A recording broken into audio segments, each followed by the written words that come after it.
I need some more stickers for my door. I need some more foreign ones out of the country. So I got my 360 camera. Only I just have a single view. So everybody wanted to get a look at the D9 that I got. So I talked to Zach Dillard down in Texas. He's got a YouTube channel called The Zach Life. He's got some oil wells. Then he bought a 353 spacer plate motor. It's on some kind of pump thing, but they let water get in it. You need to go watch that video, how he broke it free. Zach is an amazing guy. It was very, very interesting. He used a porter power and he pressured up one cylinder to like 5,000 psi, and he got it running. It don't run too good. So I told him I need a crankshaft, and he said I could have got one earlier for $500. It went to the scrap. He said they don't use these anymore. So I don't know what he's going to do with his. It needs a major rebuild again because it got water in it. So I said if he decides to get rid of it, let me know. I'll buy it for parts. Anyway, this is a 5500 serial number, D9H. It's missing both front guards on the front over the yoke. Pads are getting wore down. Looks like it's been regrousered once. Pins and bushings have been turned, but they're still in good shape. Plenty of meat left on the rails. This one has rock guards on it. So both Dozer cylinders have been recently rebuilt, and I don't know why, but this one has the old style, packing style heads. That's these 4 little 3/8 bolts around here, but they're dry as can be. They don't use packing anymore. They update them to a U-cup seal and a spacer in there, and it kind of looks like it's got brand new rods on it. There's a weld bead down there. Anyway, those don't leak at all. So this is a semi-U. Some people just call them a straight blade. You can see the slobber plates are all wore down on the bottom. It's got really big old router bits out on the end, and we had to take that one off at Doug's shop when he hauled it to get him down under 14, so he didn't need pilot cars. Of course, it's got a leaking tilt cylinder. That's all easily fixable, but there's brand new paint on the barrels, and I don't know if that was rebarreled or not, but that's all been done. I was told that it's had a transmission in it. It's got a sticker from Wagner Cat on it.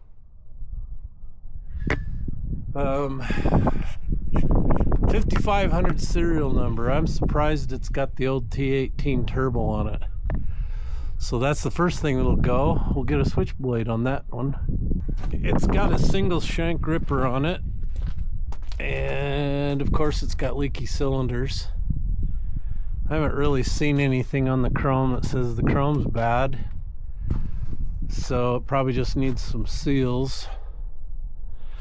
So a single shank ripper, I believe, uses a 3.5 by 13 shank, whereas the multi-shanks use a 3 by 13. So the single shank is a 1/2 inch wider shank on it.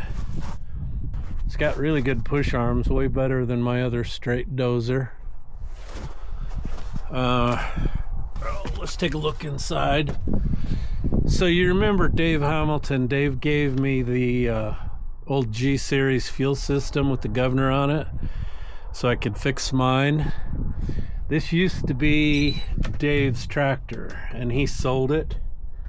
So the inside is really not bad. So I noticed it has heater hoses running up into the cab from the back. So it doesn't have AC, but that could be easily remedied. You got the crank out side windows. So there's your air conditioning. This seat, man, you really sit up high. Anyway, an H series is different than the G. So what they did is they made them a single lever steer. There's a horn. I don't know if that works. Let's turn a key on, see if it works. Whoa, it works. Got a horn. I've never had a bulldozer with a horn. I'm gonna be all horny. So on these, you just pull them out yay far, and that releases the steering clutch, and then you pull it a little farther, and that activates the brake. So you no longer have to pull and push on these. You can, I guess if you want, you just pull those out and release them and step on the brake. So that's the difference with them.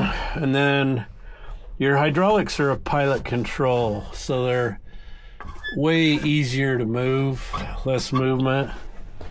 This is your ripper control. That's up, that's down. That's gonna be ripper tip out and then back in, I think. Cab's really in pretty good shape. Anyway, I don't think I'll start it up. It's too cold, and one of the things I noticed down there when I did start it up, the oil pressure didn't go all the way into the green with cold oil. So the minute it did that, I knew that it had a problem. And it just sounds as normal as can be at low idle, but boy, you don't have to wind it up much, and she's really knocking. Don't know if the crank is going to be salvageable when we get it out.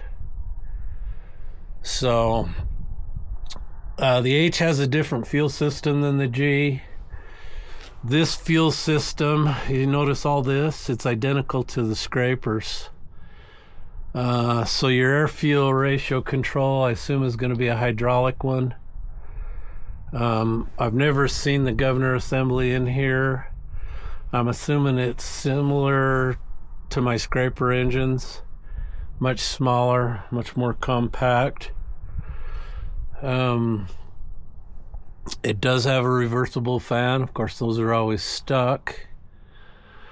Here's an interesting thing I just noticed. So you remember my other H, the tube was all broke here. That does not look like a factory weld. I wonder if that's a problem on these breaking, because it looks like it may have been repaired. So on an H, your alternator goes here, and then your AC would go up here. The fan drive on an H bolts to the block, whereas in a G series, the spider and the drive is all inside of the hard nose. Makes it super easy to change belts. All you have to do is take them off that pulley and off the water pump drive, and they come right out. So on one of these, it's a little trickier. You're going to have to go around the fan blades, which means you're probably going to have to separate that guard or something. It's a real PETA to change fan belts, it looks like. I really loved the G series. I don't know why on the H's they did this. So much simpler to change the belts on a G. Let's get rid of that. They don't want to come off. It's too cold. Anyway, it's in pretty good shape. Cosmetically, tin-wise, everything. So we'll get her fixed up and give her a paint job. She'll look like brand new. There it is.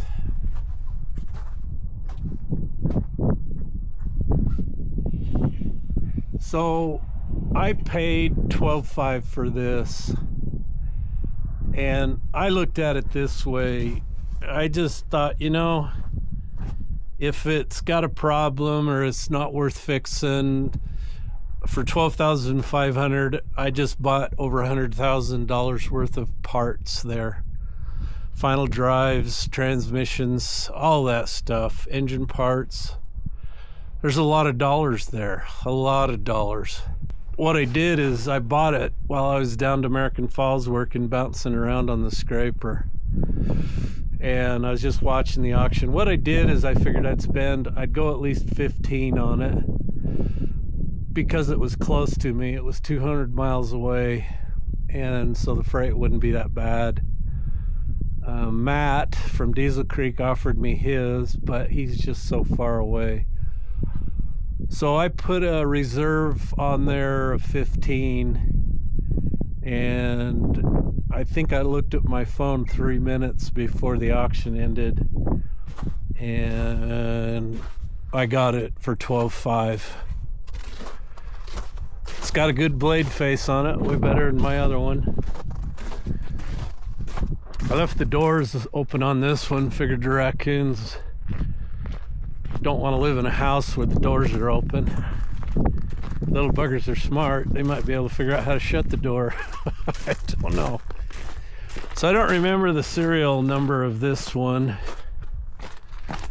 but there's not a chrome rod on it that's any good. Not a one. And this one's been hammered. I mean hammered. Anyway, this ripper may actually be a regular 9-shank. I'll have to get a tape out and measure it. But there's me another shank to put in the old Dozer ripper if that's the case. So this one will get used for parts. Anyway, there's just lots and lots of parts on this one, and I think that's what we're going to do with it, is use it for parts. Anyway, I didn't want to really run it that much, so I had Jake hook up to me with his 88, and I just kind of helped him and steered, and we figured we'd drag it over here. First thing we got to do is drop that Dozer, and then give it a good bath, and get it up next to the shop. So I figured I'd just leave it over there with that Dozer. So anyway, everything is home. I'll bet I have 500 gigabytes of footage of the scrapers, so you're going to get lots of scraper videos. Everything's home. We're done. And you'll get to hear all about it. I think I'll have some cool videos for you.